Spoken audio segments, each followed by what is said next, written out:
Okay, so good day. So we're going to continue our discussion on torsion, specifically on flange bolt couplings. Yeah. So for flange bolt couplings, no, the torque capacity of the coupling, as you see on the right side of your of the PowerPoint or the presentation, so P is equal to P R times N, or P is the load carried by any bolt. So from stress formula, that is P over A, kaya nangyari is area, which is pi d squared over 4 kung bilog yan, times the stress, or in this case, shear stress, multiplied by R times N, where R, as you see on that presentation, both circle of the radius, okay? N is the number of bolts, yan. Tau is the allowable shearing stress, D is the bolt diameter. Okay, NP is the torque capacity. Okay?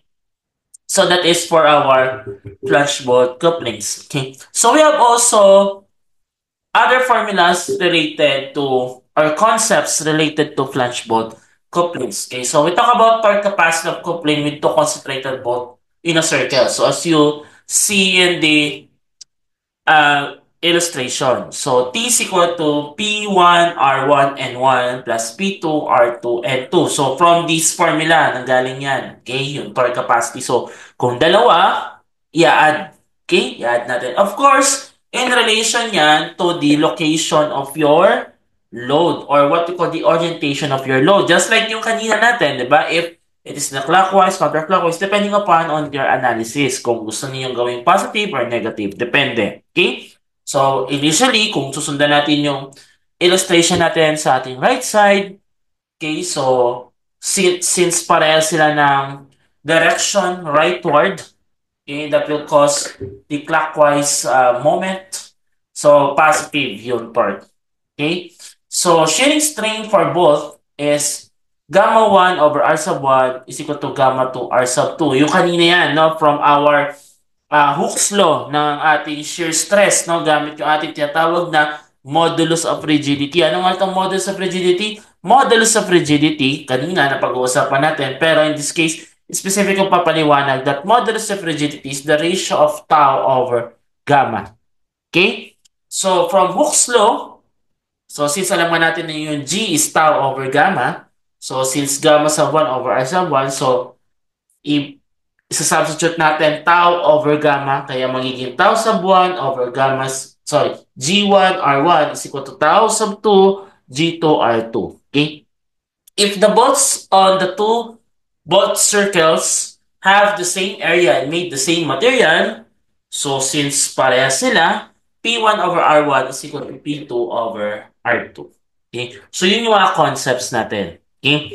So now, to understand those concepts, let's have this sample problem. Okay? So, a flange bolt coupling consists of 10 steel na 1/2 inch in diameter. Okay? Bolts spaced evenly around a bolt circle 14 inches in diameter. Okay? Determine the torque capacity of the coupling if the allowable shearing stress in the bolts is 6,000 psi or pounds per square inch. Okay? So to answer that, okay, just like yung mga ginagawa natin kanina, okay, let's first have our given dito sa problem na to.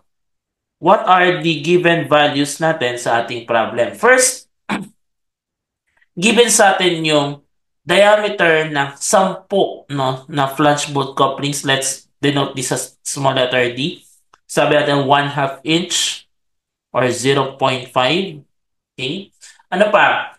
We are also given that the capacity or the allowable shearing stress in the bolts, okay, na binanggit ay merong 6,000 PSI. Yan, nakalagay dito, no? Or 6,000 pounds per square inches or square inch. Then we have also the number of bolts, sabi 10. And then, yung malaking bolt, okay, doon naka-space, okay, or yung malaking area na tinuturo saan naka-space yung ating bolts ay given yung diameter niya na 14 inches. Yan. 14 inches. So, parang katulad dito yan. Eto, yan. Yung nakikita nyo sa figure 3.7. Parang ganyan. Or parang ganito din. Sa figure 3.6 na parang may malaking kung anumang diameter na umiikot. Yun yung 14 inches diameter. Ito yan. Okay? So, ngayon, ang tanong lang naman sa atin is determine the torque capacity. So, ang required lang sa atin dito sa problem na to, so, isa lang ang tinatanong, the torque capacity. Okay. Yun lang ang tinatanong sa atin. Okay. For solution, okay, tabi na natin dito.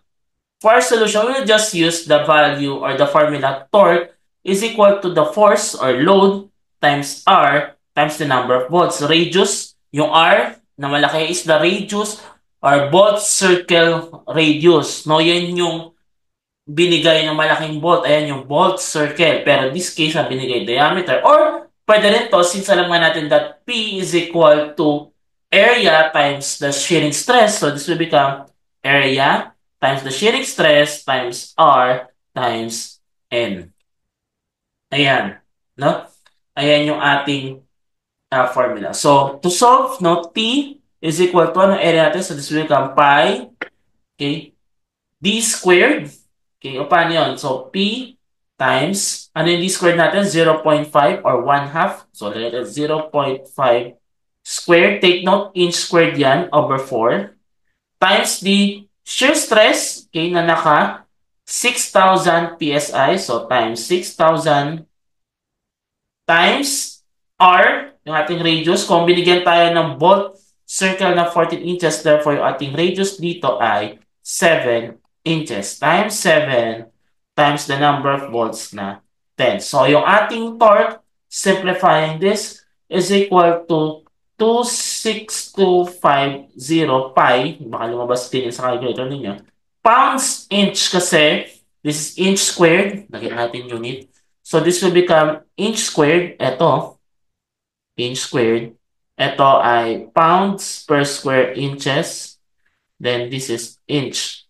Yan. So, kaya makakancel to. Ito na lang may iwan. So, kung ganyan, baka naka in terms of pi, or kung simplify natin further, this is 6,872.23. Kung i-convert natin ito pounds foot, okay, na-times lang natin sa ilan? Anong conversion factor? So, times, yan, 1 foot, tapos 12 inches. So, this will become eto na, 6,872.23 pound foot. Okay? Alin man dyan yung sagot ay tama. Okay?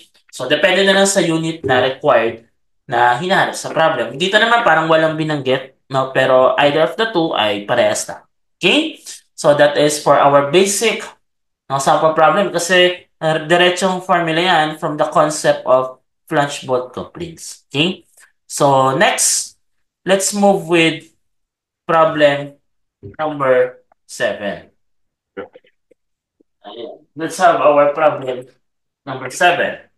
A torque 7,000 pound foot is to be carried by a flange bolt coupling that consists of 8 1/2 inch diameter steel bolts on a circle of 12 inch and 6 1/2 inch diameter steel bolts on a circle of diameter 9 inches. Determine the shearing stress in the bolts. Okay? O, yun yung tinatanong sa atin. Ano daw ang shearing stress sa bolt? Parang ganito ang nangyari sa problem. Let's look at this way. Nakaganyan siya. Okay? May dalawa tayong concentric bolt circles. Ano nga ulit yun? Binanggit sa problem. Binanggit dito na meron tayo isang 12 inches diameter at yung isa ay naka 9 inches diameter. Okay? So, para mas madali natin yung masolve, isulat natin yung mga given. Let's have our given dito sa ating sample problem, number 7. So, let's have our given. No, first, meron tayong torque capacity or torque. That is 7,000 pound foot. O, hindi na mahirap, naka pound foot na. Pero, mukhang ito ay kung naka-pound foot tayo, dapat in unison to, no? In unison with our calculation. No? Ganun lalabas ito. Sige, tingnan natin mamaya kung paano natin ito ma-solve. Okay? So, pound foot. Kung gusto natin gawing pound inches, anong gagawin natin? So, para maging pound inches, yung ating T ay magiging 7,000, di ba? Pound foot. Okay, kasi may inches eh. So, ano ba to? 1, yan, 1 foot, 12 inches. Yan. So, magiging T natin is 7,000 times 12, hindi ko muna yung multiply, pounds, inches. Yan. So, yun yung unang given. O, una pa lang yan. O, next. So, meron tayong dalawang klase ng bolt. No? Nagkaroon tayo ng dalawang klase ng bolt. Yung isa, nakaset siya ng 8 na 1/2. Saan daw? So, ang diameter ng bolt, yung kanilang common diameter, constant diameter is 1/2 inches or 0.5. Yan. Pero, meron tayong una, 8 bolts and sub 1 na nakalagay sa isang concentric bolt na meron diameter na 12 inches. At yung isa, meron tayong N sub 2 na 6 na nakalagay sa concentric bolt na merong 9 inches na diameter. So, ayan lahat yung given natin. So, in unison na ba? So, yung ating torque naka-pound inches and then lahat naka-inches. Okay? So, ngayon, since we are dealing with what we call shearing stresses sa magkapares na bolt, balikan natin yung concept kanina. Eto. Yan. Sabi natin, torque capacitive coupling with two concentric bolt circles, gagamitin natin yan. Sabihin, i-add natin yung kanilang T, torque capacity ng bawat isa, depende sa number of bolts. Then we will use the proportioning or ratio and proportion ng ating load with the same material, no? If the bolts on two circles of the same area made of the same material, ito, P sub 1 over R1 is equal to P sub 2 over R2. Yan. So, gagamitin natin ito, no? Yung ating concept na yan. Kasi from there, saka natin makakuha yung ating shearing stress. Okay? Paano makukuha yung shearing stress? That is P over A. Ayan, no? Nakalagay. So, ito, yung ating shearing stress, ito, nakikita ninyo. So, this shearing stress is computed as P over A. Okay? So, balik tayo. So, let's go back with this sample problem. Ayan yung ating given. So, nagkaroon tayo ng dalawang. Ito yung ating two concentric bolts. Ito. Ito yan. Yung ating mga, ito yung ating two concentric bolts. Yan. Okay? Two concentric bolts. So, to compute, una, so first, we have to compute for the forces on the bolt or force on the bolt. Ito muna yung ating concern. Bakit, sir? Kasi kailangan natin malaman ano ba yung mga force kasi gagamitin natin etong formula na to. Ano nga ulit yun? Lagay natin, we're going to use T is equal to P sub 1, R sub 1, N sub 1 plus P sub 2, R sub 2, N sub 2. Ang problema, wala kang value ng P. So, dito natin kukunin. Paano? Using the proportionality. Kung same naman yung material, mukhang same diameter. Steel, di ba? Para steel. Ito. So, steel bolts din ba? So, steel bolts dito. Etong isa ay steel bolts din. Same diameter. O, same diameter. So, we're going to use ito. So, P sub 1 over R sub 1 is equal to P sub 2 R sub 2. Yan. So, tignan natin. O, ganun din ba? So, ayan, no? Parehas no? Parehas daw. So, tignan natin. So, this will become P sub 1. Ano yung kanilang concentric radius? So, sa una, if the diameter is 12, and yung concentric radius niya ay 6. And then sa pangalawa, P sub 2 over, ano yung diameter ng pangalawang concentric bolt? That is 9 inch. So, this will become 4.5. So, we will now have the relationship of P sub 1 and P sub 2. So, therefore, we could say that P sub 1 is 4 over 3 P sub 2 or P sub 2 is equal to 3/4 ng P sub 1. So, meron tayong dalawang relationship. Okay? O what using forces on the bolt. Ayan. Sige.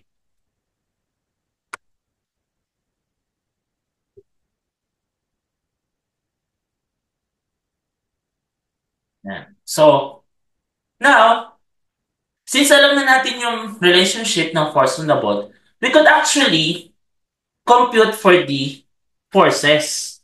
Okay? So, mamili tayo. Gusto ba natin gamitin yung P sub 1 in terms of P sub 2 or P sub 2 in terms of P sub 1? So, ako, personal choice, eto, no, para less than 1, no, 0.75. P sub 2 is 3/4 or 0.75 P sub 1. Bakit? Kasi gagamitin na natin yung torque capacity. Ito na. Yan yung nakikita nyo, yung naka-plus. Okay? Yung summation. Using the torque capacity formula, T is equal to P sub 1, R sub 1, N sub 1, plus P sub 2, R sub 2, N sub 2. Anong ulit yung torque? Sabi natin, kinonvert na natin into pounds, inches, kasi from pounds foot siya. So, this will become 700 times 12. Lagyan na natin.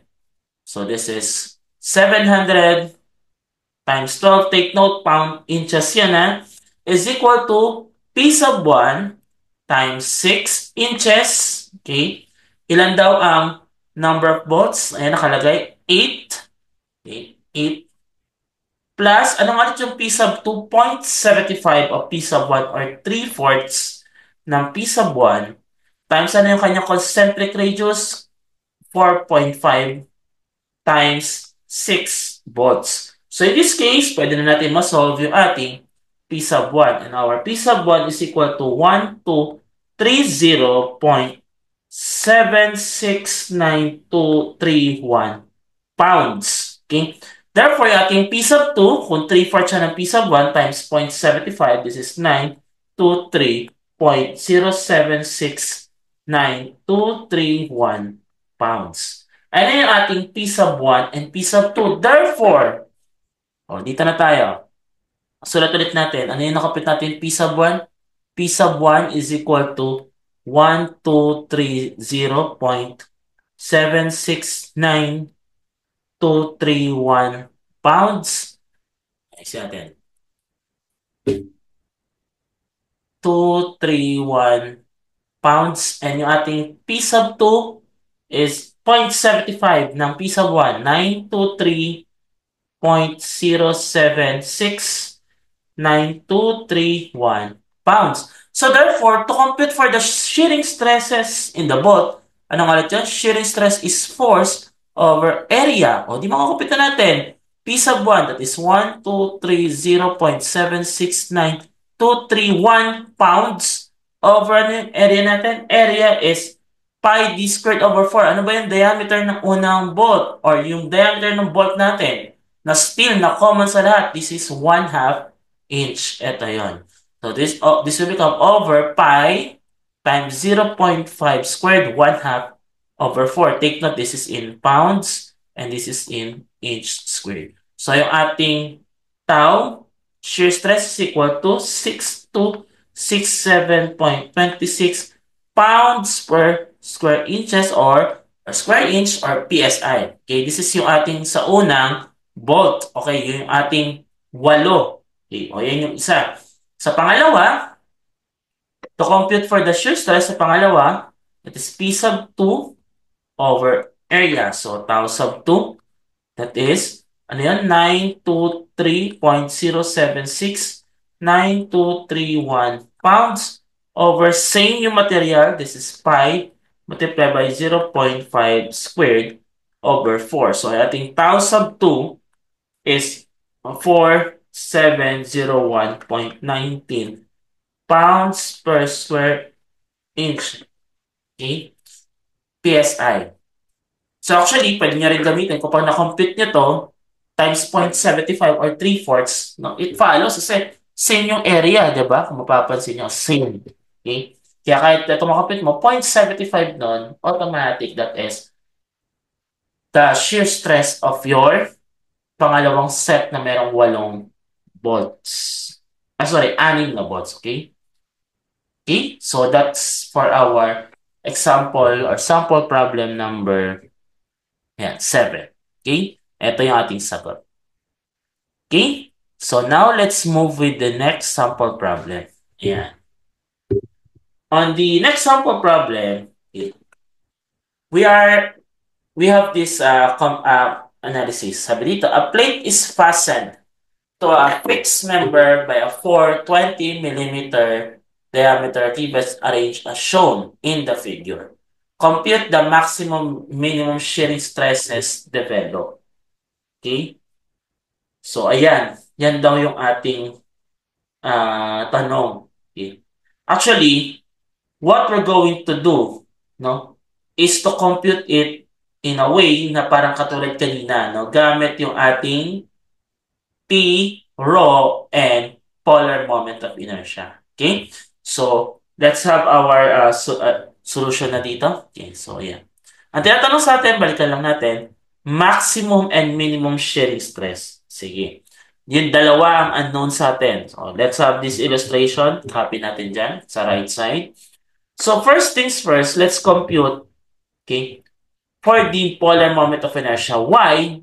Because yung ating shear stress na kinocompute is equal to T times rho over J. Okay. Ngayon, alin yung rho? Alin yung J? Alin yung T? Yan. What do you think? Okay. Yung rho, malamang yung ating rho ay ano. So, balikan natin yung problem. A plate is fastened to a fixed member by 420 mm diameter rivets, ayan, as shown. So, that is 80-80, yan, 240, no? Yung ating rho, okay, kasi kanina, no, na-encounter natin, rho is the centroid, or should I say, distance from the centroid. Distance from the centroid of the farthest bolt. Okay, of the farthest bolt. Yan. So kung yan ay kung yan ay staggered, mamaya may encounter natin, hopefully. Kung yan ay staggered connection, malamang meron niyang dalawang row or hahanapin natin yung kanyang centroid. Okay? So, rho yan. So, that is, meron dalawa, sub 1, sub x and sub y, then rho is the hypotenuse. Okay? Okay ba yun? So, rho, sulat na lang natin. Rho is equal to square root ng rho sub x plus rho sub y. Sabihin yung distance. Okay? J is the polar moment of inertia and T is the torque. Ito yung formula ng ating shearing stress na gagamitin. Yan. Ito. Okay? Again, rho is the distance from the centroid of the farthest bolt. Okay? Or, kung hindi farthest bolt, of the bolt. Okay? Yun. No? Yun yung ating rho. Okay? Distance from the centroid of the farthest, no? Usually kasi farthest ang ginagamit. Pero, does not necessarily mean farthest, no? Distance of the centroid, from the centroid to the, mali pala to. Pagawin natin. To the bolt. No? To the farthest of the bolt or to the nearest, no? Bakit ko sinasabing pwedeng farthest, pwede rin nearest? Kasi pinag-uusapan natin dito sa problem na to ay, balikan natin yung tanong, maximum and minimum. Okay. Pag-usapan natin, alin ang magko-compute ng maximum, alin ang magko-compute ng minimum. Okay? So, now, let's compute muna yung ating tinatawag na polar moment of inertia. Kasi, meron tayong sa formula natin na ano? J. Ito yon. polar moment of inertia, or J. Yan. Na, ang unit ay naka to the fourth power kasi moment of inertia eh. So, J is equal to the summation ng area times rho squared. O, looks fun ba? From your statics of rigid bodies, kamukha, di ba? Magkamukha. So, polar moment of inertia, nga lang dito, both.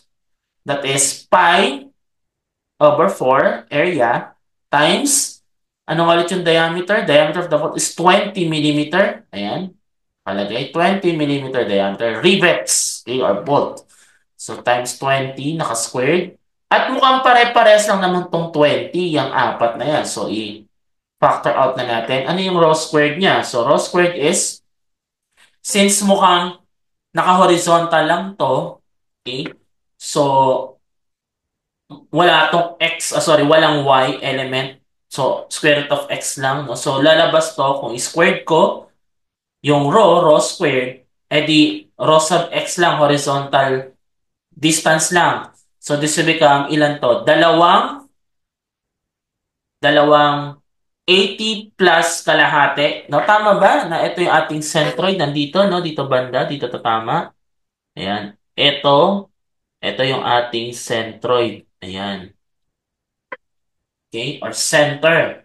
So, 2 times ilan yon? So, kung ito 80, ito 80 kalahati, 40 na 120 squared plus dalawang 40 squared. Ayan. So, we will have our value ng J or polar moment of inertia equals sa 1005,3096.49 millimeters to the fourth. Okay? So, for the sake of this discussion, i-reduce muna natin to 2 decimal places. Now, paano natin mako-compute ang shearing stresses? Okay? Shearing stresses na tayo. Yan. Shearing stresses. Okay? So, meron tayong dalawa kasi meron tayong farthest bolt from the centroid at meron din tayong nearest bolt to the centroid. Tama ba? Kasi dalawa hinahanap eh. Ngayon, alin ba yung merong farthest bolt from the centroid? Farthest bolt from the centroid ay yun yung may distance na 120. Ito yon, na yung kanina pinatali. Do you think that farthest bolt from the centroid will give you maximum shearing stress or will give you minimum shearing stress? The answer is, it will give you the maximum shearing stress. Why? Because it will produce a torque or a moment na mas malaki kaysa sa pinakamalapit kaysa sa centroid. Let's see. So, let's compute for the stress or shearing stress dun sa pinakamalayo. Lagyan natin dito F para farthest. That is T rho over J. Yung J natin, constant yan. Okay? So, T ano yung torque natin? So, kung naka-kilonewton yung ating forces ay naka, ano ba to? Kilonewton. So, gagawin natin tong newton. So, times 1,000. Okay? So, this is 14 times 10 cube, 1,000. Times rho. Ano yung rho natin? 120. So, this is Newton, millimeter, no? Over, tama ba? Newton, millimeter, over, ano yan? Millimeters to the fourth. Okay. So, times 120 times, sorry. So, 14 times 10 cube times, ito pala, moment pala, torque. Yan. Torque na to. So, iikot ito. Yan. Torque times 240. Yan. Ayusin natin. So, iikot no? Coupling pala. Coupling. Sorry. Torque. So, 14 times 10 cube times 240, 380. Tapos, times rho. Ito, ginamit natin. 120 over polar moment of inertia, 1005,3096.49. Take note, ito ang mga units niyan. This is Newton, okay? Millimeter, millimeter, and this is millimeter to the fourth. Kaya mga cancel, magiging Newton per square millimeter or megapascal. Sabihin yung ating torque or shear stress sa farthest bolt is equal to 40.11 megapascal. O, tingnan muna natin. Huwag muna natin sabihin na kung yan yung maximum o yan yung minimum. Okay? Tingnan natin. Tingnan natin kung makakapagbigay nga ba, kung ito nga ba yung maximum. Sige. To compare, isolve na natin ngayon yung shearing stress na ng pinakamalapit. Ayan. Anong ulit yun? T rho over J. Ano yung torque? That is 14 times 10 cube. Okay? Times 240. Anong ulit to? Newton, millimeter, millimeter. Ano yung rho? Balik tayo. Pinakamalapit, kalahati. From the centroid ng 80, 40 times 40 over yung J na mukhang constant naman yung ating polar moment of inertia na 10053096. Yan. 10053096.49. Ano ulit yung units nito? Newton, millimeter, millimeter, and this is millimeters to the fourth. So yung ating shearing stress sa malapit na bolt is equal to 13.37 megapascal. O, nakikita ba? Sige, i-rewrite natin. So, shearing stresses, lagay natin. Dalawa ang na-compute natin na value. So, una sa farthest, that is 40.11 megapascal. And then sa nearest is 13.37 megapascal. So, mula dito, alam na natin that this from the farthest is the maximum shearing stress dahil mas malaki siya. At itong nasa mas malapit, ito yung ating minimum shearing stress. Okay? So, yan na yung sagot natin for this problem. So, ibig sabihin, from the concept of your T rho over J, flange bolt couplings, magkakaroon ng paggalaw ng mga bolts. So, pwedeng humira pala or pwedeng magkaroon ng variation ng problem just like yung tinatawag natin na staggered connection. So, ibig sabihin, let's say, halimbawa, nagkaroon ng staggered connection. When we say staggered, kalat-kalat. So, kung kalat-kalat, ano ang mangyayari pag kalat-kalat? So, pag kalat-kalat, you have to compute for the rho. So, let's say ito. I-discuss natin. No? Baka kasi ganun ang maging itsura ng mga tanong. So, let's say ganito. So, kunyari, ito yung mga bolt natin. Yan. Ganito ang mga bolt. Okay, ayan. Let's say, halimbawa, ito yung mga bolt. Okay. So, if this is the plate, halimbawa, no? Plate, or kung ano man yung pinaglagyan, halimbawa lang. Ayan. So nataon nandito yung centroid, halimbawa, yan. So, let's dictate it. Bolt number 1, 2, 3, 4, 5. Sa bawat bolt, meron siyang tinatawag na row. Yan. Yan. Meron siyang mga row. So, paano natin makakompute yung mga row na yan? So, this is row sub 1, row sub 2, row sub 3, row sub 4, and row sub 5. O, paano makakompute yung row na yan? Yung row na yan ay makakompute, okay, gamit ang first, to compute for row, ayan, i-discuss ko dito kasi baka maging problem. So first, locate the centroid. Okay? Centroid, syempre yun ang una. So ano yung mga concepts to locate the centroid? So pwede tayong gumamit ng Varignon's theorem. Yan, pwede, no? Okay? Pwede tayong gumamit ng Varignon's theorem kasi magsasum ka ng moment. No? Basta given dapat yung mga distances. So dapat, kapag nagsum ka ng moment, given dapat tong distance na to, no? Given yan. Okay? Kung magkakaiba yan, so dapat given din to, given din to, no? Lahat yan, dapat given yung mga distances na yan. Okay?